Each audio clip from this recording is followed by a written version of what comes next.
They called him Savage before anyone asked his name. Before we continue, tell me where you're watching from tonight. And if you still believe kindness matters more than fear out here in the Old West, stay with me until the end of this story. The first stone hit the dirt beside the Apache man's boots just after noon. Dust jumped into the hot air as the crowd pressed tighter along the main street of Hollow Creek. Men leaned against hitching posts with whiskey bottles hanging from their fingers. Women stood beneath the shade of the wooden awnings whispering to each other while children stared wide-eyed from behind wagon wheels. In the center of it all, Sheriff Boyd Mercer rode slowly through town with one hand wrapped around a rope tied to the Apache prisoner's wrists. The man stumbled once in the dirt, then caught himself before falling. He never complained. Never looked up. The July sun burned against the rooftops hard enough to make the air shimmer above the road. Sweat rolled down the sheriff's thick neck beneath his black hat. "This is what happens to thieves," Mercer barked loud enough for the whole town to hear. "This one was caught near the Silver Road last night." Murmurs rolled through the crowd. Someone spat into the dust. Someone else muttered the word savage beneath his breath like it explained everything. From inside the general store, Clara Whitmore heard every word. She stood near the flour barrels holding a small tin cup while old Mr. Abernathy quietly nailed a broken crate behind the counter. Clara was only 19, but hard seasons had already carved patience into her face. Her father's ranch sat 3 miles north of town where dry grass rolled across the hills and the fences leaned tired against the wind. Since her father's sickness worsened last winter, Clara had been doing the work of 2 people. Hauling feed. Fixing fences. Riding cattle alone beneath skies so wide they made a person feel small. She wasn't afraid of hard work. But this felt different. This felt wrong. She stepped toward the window. Outside, the Apache prisoner lifted his head just enough for sunlight to touch one side of his face. Dirt streaked his cheekbone. A bruise darkened near his jaw. But his eyes stayed calm. Too calm for a man surrounded by hatred. Clara noticed something strange then. He wasn't looking at the crowd. He was staring at the water trough beside Mercer's horse. The sheriff noticed too. Thirsty? Mercer laughed coldly. Should have thought about that before stealing from white men. Several people chuckled. Clara felt her stomach tighten. Without thinking, she filled the tin cup from the barrel beside the counter and walked toward the door. "Girl," Mr. Abernathy whispered sharply. "Don't." But she kept walking. The screen door creaked open. Heat swallowed her immediately. Every eye on the street shifted toward her as her boots touched the dirt road. Even the horses seemed quieter. Sheriff Mercer narrowed his eyes.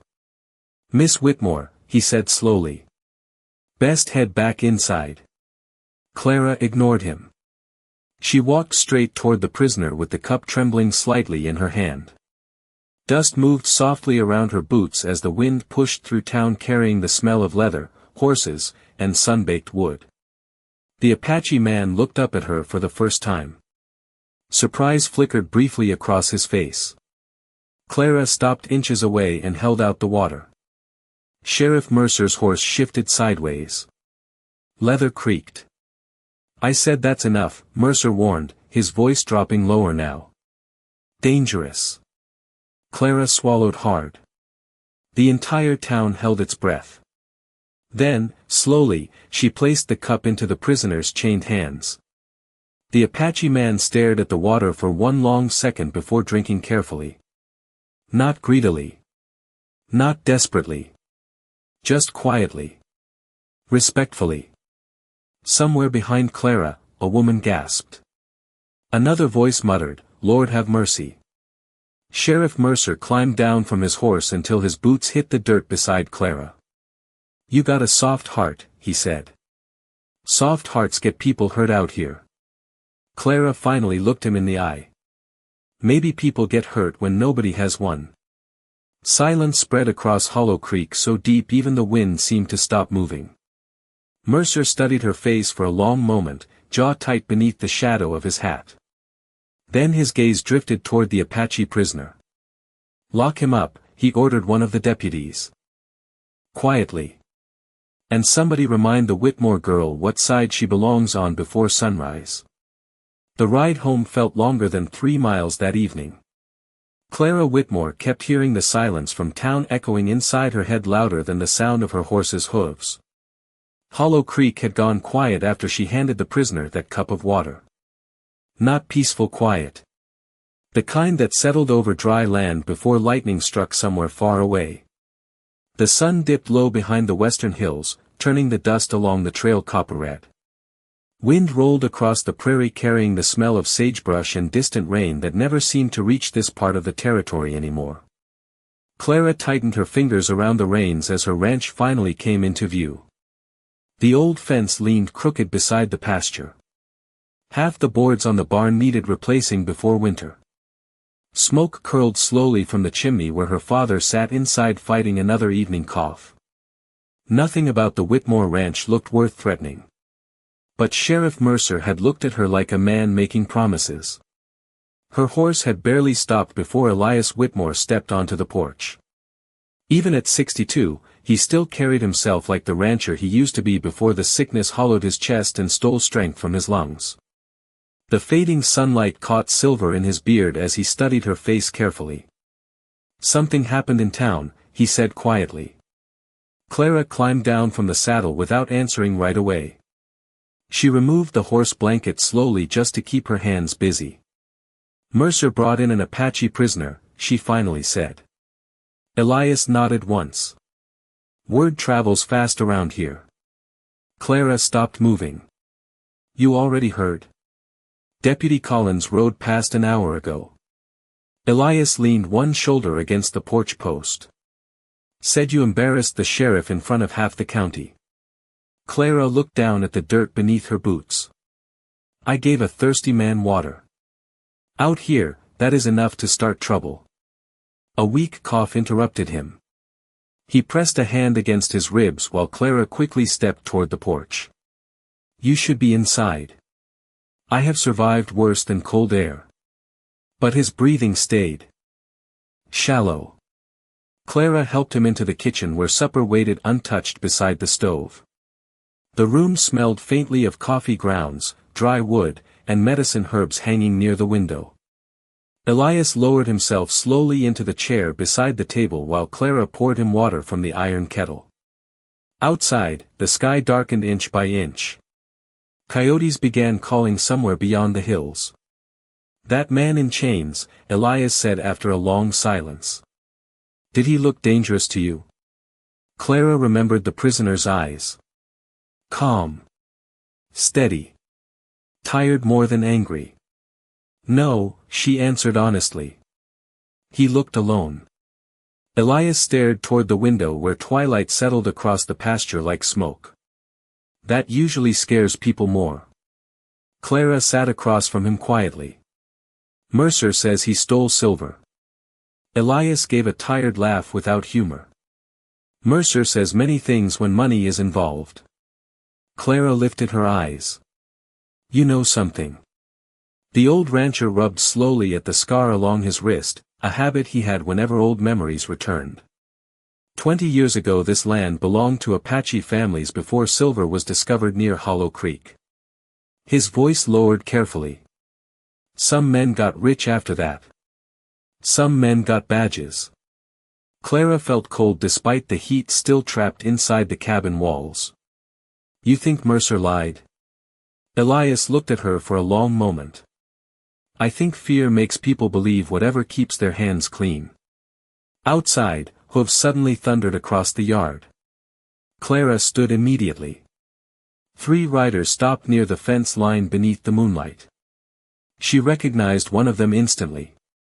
Deputy Collins. None of the men dismounted. They simply sat there watching the house in silence. Leather creaked softly. One horse pawed against the dirt. Clara stepped toward the door but Elias caught her wrist gently. "No, they cannot just sit there." "Yes," he said quietly. "They can." The riders remained for nearly 5 minutes without speaking. Then Deputy Collins removed something from his saddle horn and tossed it into the yard before all 3 horses turned back toward town. Dust drifted behind them beneath the pale moonlight. Clara opened the door carefully once the riders disappeared over the hill. The object lay beside the porch steps. A cracked tin cup. The same one she had handed the Apache prisoner that afternoon. A thin line had been carved into the metal with a knife point. One word. Traitor. Wind whispered softly through the dry grass around the ranch as Clara stared down at the cup in silence. Then from somewhere far beyond the dark hills north of Hollow Creek, she heard it. One distant horse call answering another. Clara did not sleep that night. The cracked tin cup sat on the kitchen table beside the lantern while shadows moved slowly across the walls of the cabin. Outside, the wind kept brushing against the old ranch house with long dry sighs that sounded almost human after midnight. Elias Whitmore had finally fallen asleep in the rocking chair near the stove, one blanket pulled across his knees while the fire burned low beside him. Every few minutes his breathing rattled softly in the silence. Clara sat near the window staring toward the dark pasture beyond the fence line. The riders had been gone for hours now, but something about the way they watched the ranch without speaking still crawled beneath her skin. Hollow Creek was the kind of town where threats usually came loud. Sheriff Mercer preferred fear people could hear. But tonight had been different. Quiet. Deliberate. Like someone placing a marker before the Real storm arrived. She reached for the tin cup again, running her thumb slowly over the carved word scratched into the metal. Traitor. The lantern flame flickered as another gust pressed against the cabin walls. Then came the sound. 3 soft knocks. Not at the front door. At the barn. Clara froze immediately. Her eyes lifted toward the window. Nothing moved outside except moonlight sliding across the pasture grass. Another knock followed. Slower this time. Elias stirred in the chair but did not wake. Clara stood carefully and reached for the old rifle leaning beside the fireplace. The wood felt cold in her hands as she stepped onto the porch. Night air wrapped around her instantly carrying the smell of horses, dry dirt, and distant rain trapped somewhere over the mountains. The barn sat 50 feet from the house beneath a cottonwood tree older than the ranch itself. One lantern still glowed faintly beside the stable door. Clara moved slowly across the yard. Every board beneath her boots creaked louder than it should have. The closer she came to the barn, the quieter the world seemed to become. Even the coyotes had stopped calling. She pushed open the stable door carefully. At first she saw only shadows. Hay. Tack hooks. Moonlight falling through cracks in the wooden walls. Then someone stepped forward from the darkness beside the stalls. Clara lifted the rifle instantly. The Apache prisoner stood there breathing hard beneath the lantern glow. One side of his shirt was stained dark with dust and sweat. His wrists still carried fresh marks from the rope. But his eyes stayed steady on hers. Calm again. Too calm for a hunted man. Easy, he said quietly. His voice carried the roughness of exhaustion but nothing else. No fear. No anger. Clara lowered the rifle slightly but did not put it down. How did you get out? He glanced once toward the open pasture behind the barn. Your sheriff forgot to lock one man who still knows how to think. Clara stared at him for a moment. You should not be here. I know. His gaze drifted toward the house where faint firelight glowed behind the curtains. But they followed me north. Clara felt cold settle in her stomach. Mercer's men? He nodded once. If they find me here, they burn your ranch to the ground. The words landed softly between them, but the weight behind them felt heavier than the rifle in Clara's hands. Wind whispered through the barn walls carrying dust across the floor. Somewhere nearby a horse shifted nervously inside its stall. Clara studied him carefully now beneath the lantern light. Up close, he looked younger than she first thought. Maybe 30. Strong shoulders worn down by too many hard miles. There was dried blood near his sleeve, but he stood straight despite it. Around his neck hung a small leather cord holding a silver pendant scratched with unfamiliar markings. Not decoration. Meaning. Clara noticed his eyes drift briefly toward the tin cup still clutched in her free hand. The same cup from town. You kept it, he said quietly. Someone threw it in my yard. A faint shadow of something crossed his face then. Not quite a smile. Not sadness either. Recognition maybe. Most people throw rocks instead. Clara looked toward the barn door again. Darkness stretched empty across the ranch. Why were they really chasing you? She asked finally. The Apache man stayed silent long enough for the lantern flame to crack softly between them. Then he reached slowly inside his coat. Clara raised the rifle again immediately. Do not. If I wanted trouble, he said calmly, you would already hear horses. He pulled out a folded piece of paper worn soft from travel and carefully held it toward her. Clara hesitated before taking it. The paper felt expensive beneath her fingers. Official. She unfolded it slowly beneath the lantern glow. At the bottom sat the silver seal of the Territorial Land Office. Above it was a map. And beside the map, written in Sheriff Mercer's own signature, were the words, "Transfer complete upon removal of remaining Apache claimants."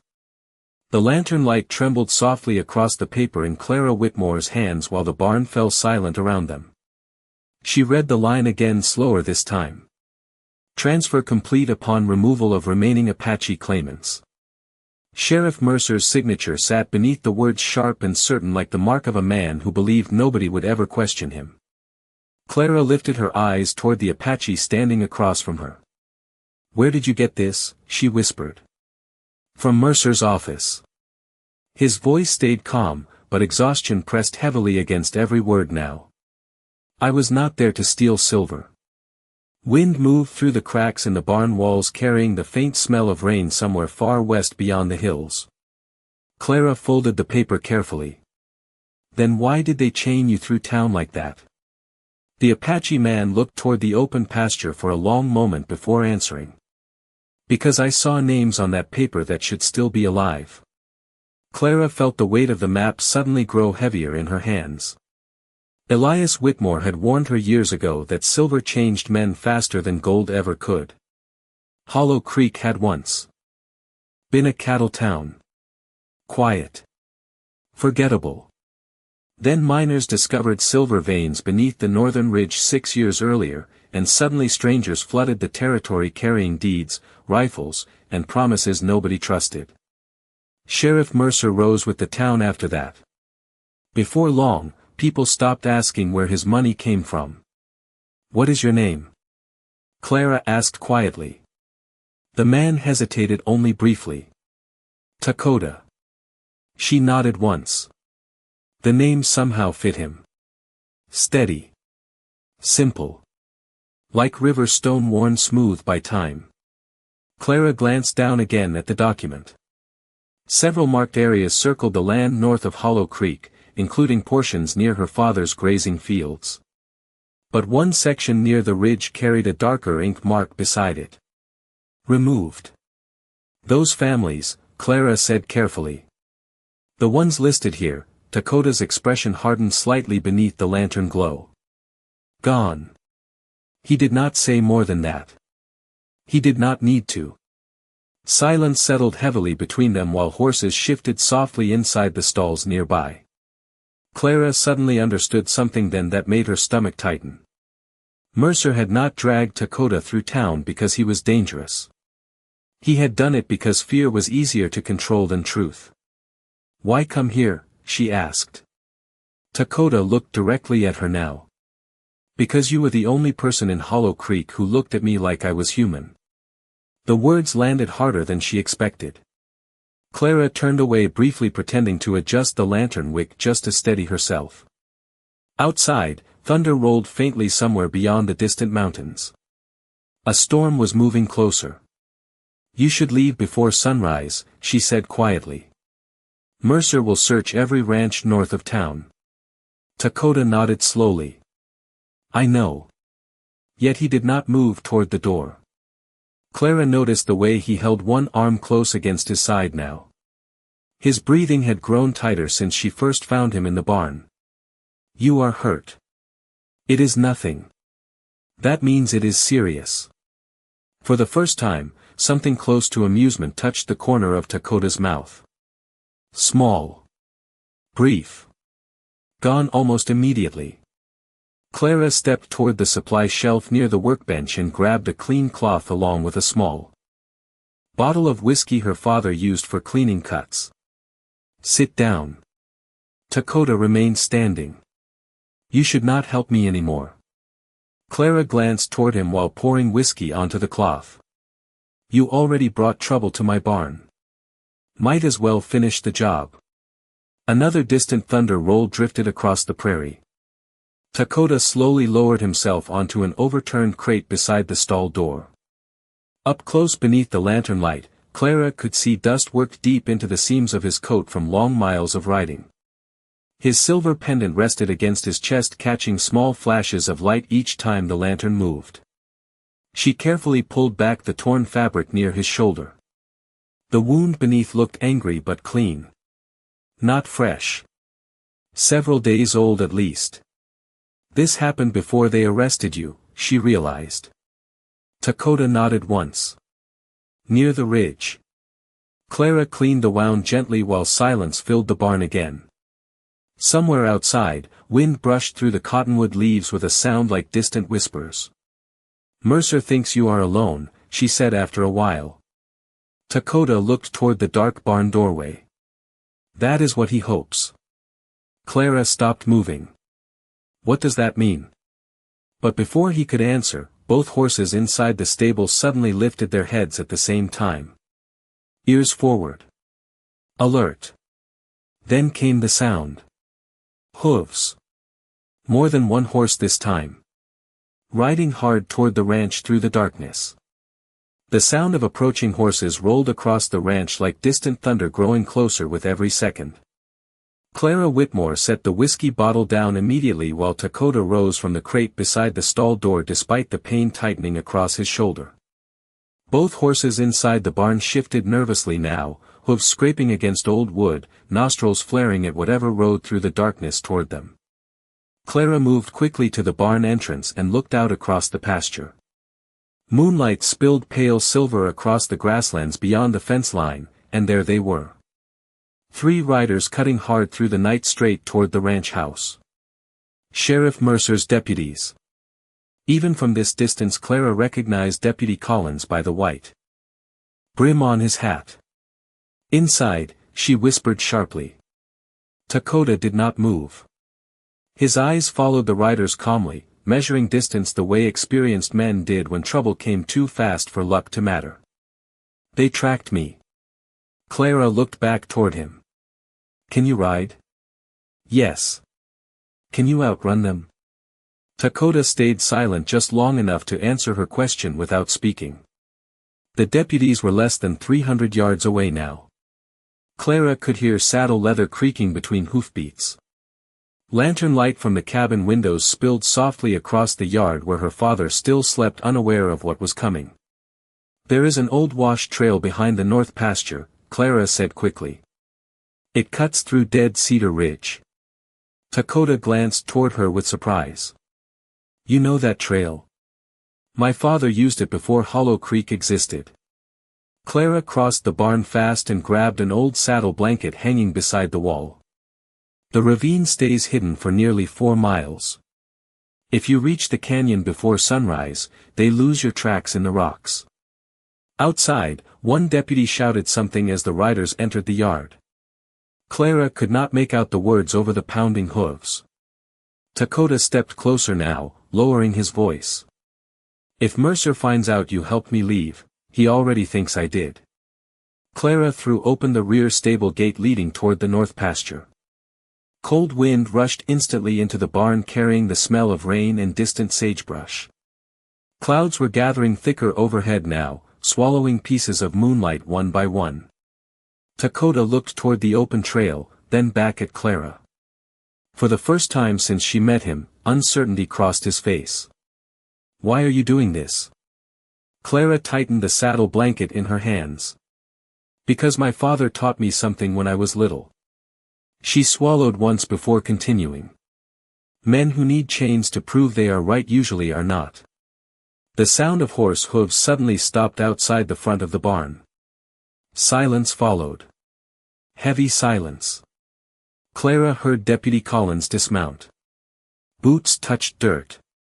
Another deputy moved toward the house porch while lantern light flickered across the yard.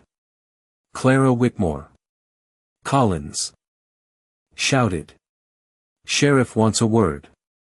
Takoda stepped back deeper into the shadows automatically. Clara looked toward the barn entrance again. Her heartbeat had become loud enough she could hear it in her ears now. "Go," she whispered firmly. Takoda did not argue this time. He pulled himself onto the dark horse nearest the rear gate with practiced ease despite the injury slowing his movements. The animal shifted beneath him impatiently. Clara handed him the folded land paper from inside her coat. "Take it." Takoda stared down at the document for a moment but did not reach for it. "Mercer will come after you harder if this disappears." "Then maybe he should." Another voice echoed outside closer now. "Search the barn." Clara's breath caught. Takoda finally took the paper carefully and tucked it inside his coat. Thunder rolled again above the prairie, louder this time. Rain was coming fast. Before turning toward the trail, Takoda reached slowly beneath his shirt collar and removed the silver pendant hanging around his neck. The metal glinted faintly beneath the lantern light as he held it toward Clara. "If riders come tomorrow," he said quietly, "show them this." Clara hesitated before taking it. The silver felt warm from his skin. Strange markings curved across its surface like rivers crossing stone. "What does it mean?" she asked softly. Takoda looked toward the dark horizon beyond the pasture. "It means someone still remembers promises." Then the first deputy entered the front side of the barn. Clara heard the stable door swing open sharply behind her. "Miss Whitmore?" Collins called. "You in here?" Takoda pulled the horse through the rear gate without another sound. Clara stepped quickly between the shadows and the deputies just as lightning flashed white across the distant hills, and for one brief second the entire prairie lit up bright enough for her to see dozens of horse tracks already carved into the northern dirt beyond the ranch. Deputy Collins stopped 3 feet inside the barn doorway while rain clouds rolled across the moon overhead. Lantern light flickered against the deputy's badge as his eyes swept slowly across the stalls, the feed barrels, the hanging tack, and finally Clara Whitmore standing alone near the center of the stable with the old rifle still resting in her hands. Dust drifted quietly through the open beams above them. For one dangerous second, nobody spoke. Collins narrowed his eyes slightly. "Little late for barn work." Clara kept her voice steady. "Storm is coming." Thunder answered somewhere far west across the plains. Another deputy entered behind Collins carrying a lantern that painted long moving shadows across the wooden walls. Clara forced herself not to look toward the rear gate where Takoda had disappeared less than a minute earlier. The horse tracks outside would not stay hidden long once rain softened the dirt. Collins stepped deeper into the barn slowly. "Sheriff Mercer says a prisoner escaped tonight." That sounds like a jail problem. One corner of Collins's mouth twitched, though not from humor. "You always this brave?" Clara held his stare. "Only when tired." The deputy walked past her toward the stalls. Clara heard the second man checking behind feed sacks near the workbench while rain finally began tapping softly against the barn roof overhead. Not heavy yet. Just enough to darken the dirt outside. Clara silently prayed it would turn harder soon. Collins stopped beside the overturned crate Takoda had been sitting on moments earlier. His fingers brushed lightly across the wood. "Still warm." Clara saw it immediately in his face. He knew. Not everything. But enough. Slowly, Collins turned back toward her. You seen anyone here tonight? Wind pushed rain through the cracks in the barn walls, carrying the sharp smell of wet earth. Clara tightened her grip on the rifle. Only deputies trespassing on private land. The second deputy stepped forward, suddenly holding something silver in his hand.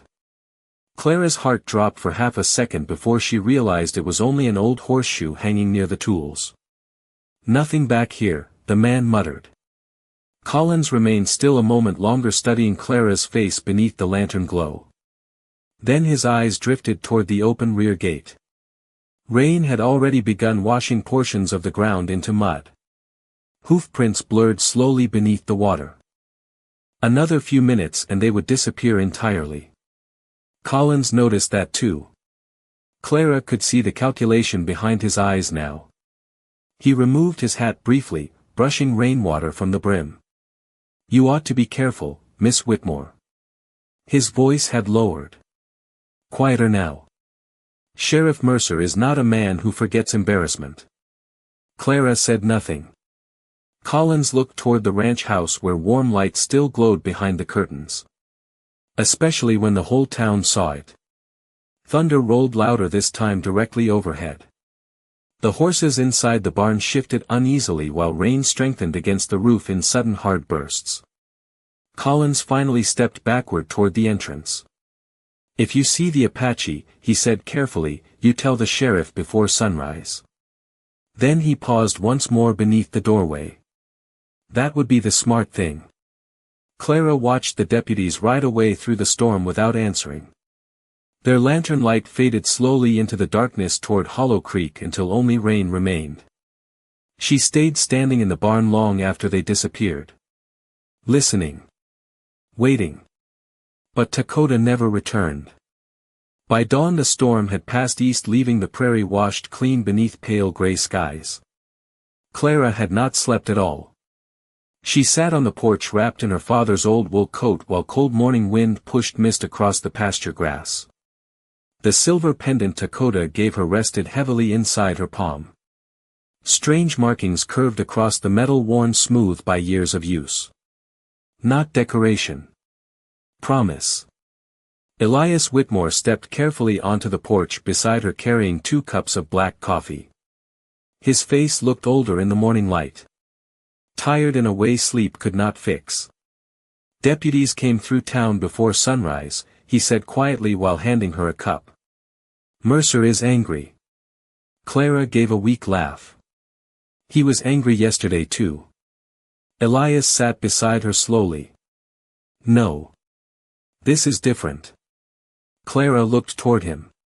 Her father stared out across the distant hills where clouds still clung low against the horizon. Men like Mercer only panic when they think something bigger is coming. Wind brushed softly through the dry grass surrounding the ranch. For a while. Neither of them spoke. Then Clara noticed movement far out near the northern ridge. Tiny shapes. Dark against the morning haze. Riders. More than a few. She stood slowly from the porch while the coffee slipped forgotten from her hands into the dirt below. Elias rose beside her, squinting into the distance. The riders kept coming silently through the pale morning light, stretching farther across the horizon with every passing second. 10. 20. More behind them. Clara felt the silver pendant tighten cold inside her palm. Then Elias whispered something she had never heard fear say before. Dear God, he breathed softly. They found him. The riders kept coming out of the northern haze without making a sound. Clara Whitmore stood frozen beside her father on the porch while cold morning wind moved through the prairie grass around the ranch. At first they looked like shadows drifting across the hills. Then the sunlight climbed higher, and shapes became horses. Men. Lines of them stretching farther than Clara could count. Some carried long spears decorated with dark feathers that moved gently in the breeze. Others wore weathered coats faded by desert sun and years of hard travel. But none of them shouted. None of them raised weapons. They rode in complete silence beneath the pale sky like something older than Hollow Creek itself. Elias Whitmore slowly removed his hat. Clara noticed his hands trembling slightly. "How many?" she whispered. Her father stared toward the horizon another moment before answering. "Enough." The riders reached the north fence line just after sunrise. Nearly 50 horses spread across the pasture in one long quiet row. Dust drifted around them softly while leather creaked beneath saddle weight. Clara could feel the entire ranch holding its breath. The lead rider finally stepped forward. He was older than the others, broad-shouldered despite his age, with long gray braids resting against a dark coat trimmed in faded beadwork. His face carried deep lines shaped by sun, wind, and years of watching people lie. Beside him rode Takoda. Clara felt her chest tighten instantly at the sight of him alive beneath the morning light. His shoulder was wrapped now in clean cloth, and the silver pendant no longer hung around his neck. Because she still held it in her hand. Takoda's eyes found hers immediately across the pasture. Calm again. Steady. But this time something else sat behind them. Gratitude. The older rider slowly lifted one hand. Every horse behind him stopped moving at once. No command spoken. No signal Clara could hear. Just silence and discipline rolling across the prairie like another kind of storm. Elias stepped carefully down from the porch first. Clara followed close behind him while wind brushed softly through the dry grass around their boots. The old rider studied the Whitmore ranch quietly. The broken fence. The weathered barn. The patched roof struggling against another hard winter. Then his gaze settled on Clara herself. "You gave water to my son," he said. His English carried the deep steady rhythm of someone who measured words before speaking them. Clara glanced once toward Takoda before answering softly. He looked thirsty. Something almost like amusement touched the old man's face for half a second. Most people in Hollow Creek saw chains before they saw a man. Behind the riders, more horses continued appearing slowly across the distant ridge. Clara realized then the line stretched far beyond what she first believed. Not an army. A gathering. Watching. Waiting. Elias Whitmore stepped forward carefully beside his daughter. "Sheriff Mercer says your son stole silver." Takoda's expression darkened slightly beneath the morning light, but the older man answered instead. "Mercer steals land." Wind moved gently through the feathers tied along several saddles behind them. No one else spoke. Clara noticed many of the riders watching her quietly now. Not with anger. With curiosity. As if trying to understand why a ranch girl from Hollow Creek had risked herself for someone the entire town feared. Takoda finally reached inside his coat and removed the folded land document Clara had given him. He handed it to the older rider, who barely glanced at the paper before looking toward the south. Toward town. Mercer believed these papers would stay buried, the old man said calmly. But men who build lies always forget one thing. He slowly turned his eyes back toward Clara. Truth rides farther. Thunder rumbled faintly somewhere beyond the eastern hills though the sky above remained clear. Clara looked again at the long line of riders spread across the prairie. "What happens now?" she asked quietly. The old rider studied Hollow Creek in the distance for a long moment before answering. "Now," he said softly, "the sheriff learns who still remembers this land." Takoda guided his horse one step closer then. "You should stay here," he told Clara.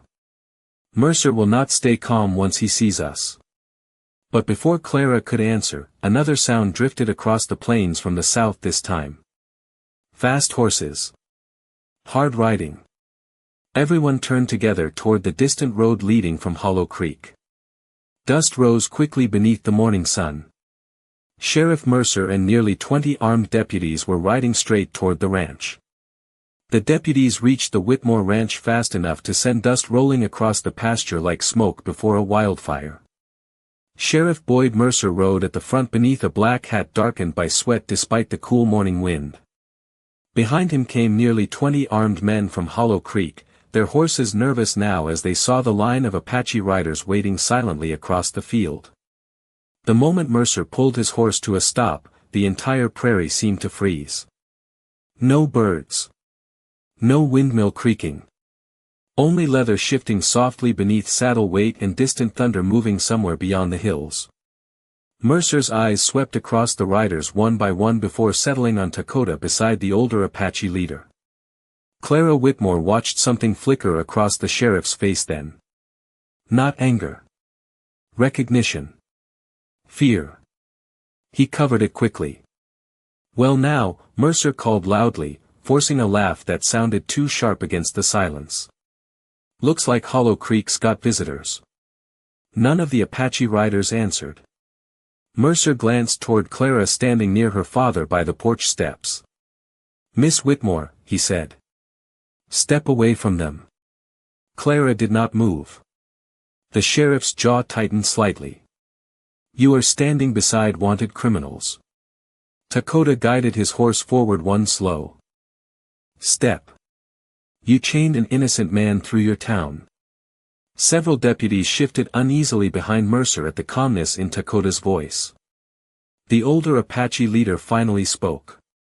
You signed papers for land that was never yours. Mercer laughed again, louder this time. Land? He spread one hand toward the prairie around them. This territory belongs to the United States now. The older man studied him quietly. So did your promises. Wind brushed softly across the pasture carrying the smell of rain-soaked dirt and horses. Clara noticed several townsmen among Mercer's riders now avoiding eye contact with the Apache line ahead of them. No one expected this many riders. No one expected discipline instead of war cries. Mercer slowly removed his gloves finger by finger. A habit Clara recognized from town whenever the sheriff prepared to lie calmly. That Apache stole documents from my office, Mercer said loudly enough for everyone to hear. Official government records. Takoda reached inside his coat carefully. Instantly several deputies touched their holsters, but he only removed the folded land paper and handed it toward the older rider beside him. The man unfolded it slowly beneath the morning sun. Read your own name, he said. Mercer did not take the paper. He barely glanced at it. Forgery. But his voice no longer carried the same confidence. Elias Whitmore stepped forward then, his old boots sinking slightly into the wet dirt. That signature is yours, Boyd. Mercer turned sharply toward him. Stay out of this, old man. Elias coughed once into his sleeve before answering. I watched you buy half this county after families disappeared north of the ridge. Silence spread across the field again.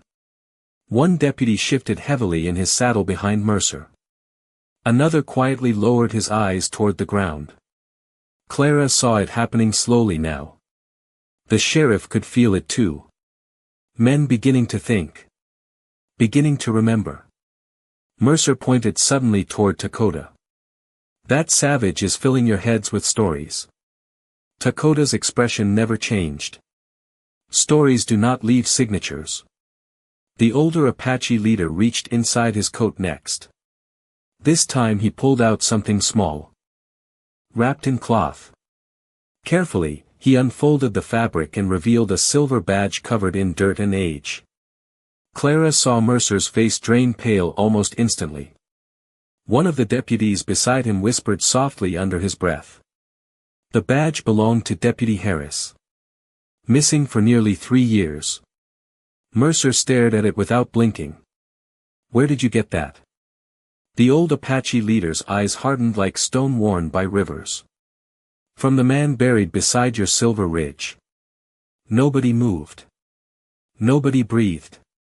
Even the horses stood still beneath the growing tension hanging over the pasture. Clara looked toward Mercer and realized something chilling then. The sheriff was not angry because the truth appeared. He was terrified because too many people were hearing it at once. Mercer's horse shifted sideways as sweat rolled visibly down his temple now. You expect me to believe that? He snapped suddenly. After all these years? Takoda guided his horse another step forward. Calm. Steady. No, he said quietly. We expect them to. He looked directly toward the deputies behind Mercer. Toward the townsmen. Toward every face carrying doubt now instead of certainty. Wind moved softly through the prairie grass while the morning sky darkened beneath gathering clouds overhead. Then Deputy Collins slowly removed his hat. Sheriff, he said carefully, you told us Harris rode south for Arizona. Mercer did not answer immediately. That silence said more than words ever could. The silence after Deputy Collins spoke felt heavier than thunder. Sheriff Boyd Mercer sat motionless in his saddle while 50 Apache riders watched him beneath the darkening sky. Wind moved slowly across the pasture carrying the smell of rain and wet dirt, but nobody touched a weapon. Nobody shouted. That was the part Clara Whitmore would remember for the rest of her life. Not fear. Not anger. The silence. Mercer looked from face to face among his own deputies searching for certainty and finding none. Deputy Collins still held his hat in his hands now instead of on his head. Another man near the back slowly lowered his rifle toward the ground. Sheriff Mercer finally forced a laugh, but it sounded thin and hollow. Beneath the wide open sky. You are all standing here listening to ghost stories, he snapped. These people want our land. The older Apache leader studied him calmly. The land was here before either of us. Mercer opened his mouth to answer, but Elias Whitmore stepped forward first. The old rancher stood straighter than Clara had seen him stand in years despite the cough still trapped deep in his chest. Boyd, Elias said quietly, if that paper is false, why are you afraid of it? The question landed like a stone dropped into still water. Mercer's jaw tightened. His horse shifted beneath him restlessly now, sensing the tension rolling through the men around it. Clara noticed several deputies exchanging uncertain glances. Men who once followed Mercer without question were beginning to look at him differently. Smaller somehow. Takoda guided his horse one slow step forward beside the older Apache leader. You chained me because I found the records near Silver Ridge, he said calmly. The families removed from the map were not raiders. They refused to sell. Mercer pointed toward him sharply. You expect anyone to trust your word? No, Takoda answered softly. That is why I brought yours. The old Apache leader lifted the signed land paper again beneath the gray morning light while wind pulled softly at the edges of the document. Clara saw Mercer's confidence crack then for the first time. Tiny. Barely visible. But real. Deputy Collins looked toward the sheriff carefully. Sir, he said, maybe we should ride back and let the territorial judge look at the papers. Mercer turned on him immediately. You questioning me now? Collins did not answer. He only held the sheriff's stare in silence. Around them, the pasture remained still except for distant thunder moving slowly closer across the plains. Then something unexpected happened. One of Mercer's own deputies reached up quietly and removed the sheriff's spare rifle from the saddle scabbard. Not threatening. Careful. Respectful even. But final. Mercer stared at the man in disbelief. What are you doing? The deputy swallowed hard before speaking. Making sure nobody does something foolish. More silence. Clara could almost hear Hollow Creek changing in that moment. Not loudly. Quietly. Like ice breaking beneath spring water. Mercer looked suddenly older sitting there alone beneath the dark clouds gathering overhead. The badge on his chest no longer seemed powerful. Just metal. Just weight. The older Apache leader slowly guided his horse closer until he stopped directly across from the sheriff. You feared riders would come for revenge, he said calmly. But we came for truth. Mercer's eyes lowered briefly toward the silver badge recovered from Silver Ridge. Deputy Harris's badge. Buried with secrets nobody expected to return. Rain began falling lightly across the pasture then, soft drops darkening the dirt around the horse's hooves. Clara looked toward Takoda as water rolled slowly from the brim of his hat. He met her eyes for one quiet second. No smile. No triumph. Just relief. Sheriff Mercer finally removed the badge from his own chest with trembling fingers. He stared at it a long moment before handing it toward Deputy Collins without another word. Nobody moved to stop him as he turned his horse slowly south toward Hollow Creek. For the first time since Clara had known him, Sheriff Mercer rode away without speaking. The rain strengthened after that. The Apache riders remained only long enough to watch the sheriff disappear beyond the hills. Then one by one they began turning north again toward the open prairie. No victory cries. No celebration. Just horses moving quietly through the rain beneath the wide gray sky. Takoda stopped beside Clara before leaving. He looked toward the cracked tin cup still resting near the porch steps where the deputies had thrown it the night before. Rainwater gathered slowly inside it now. "1 cup of water," he said softly. Clara glanced toward him. "Seems foolish now." Takoda shook his head once. "No. Out here, small things are the ones people remember longest." Then he rode north beside his people while rain drifted softly across the empty pasture behind them. Clara stood watching until the riders became shadows against the horizon once more. Later that evening, after the storm passed and the sky turned gold above the prairie, Clara found something resting quietly beside the porch. A new silver cup wrapped carefully inside a folded piece of cloth. Alongside it sat a small leather pouch filled with winter grass seed for the Whitmore pasture. No note. No signature.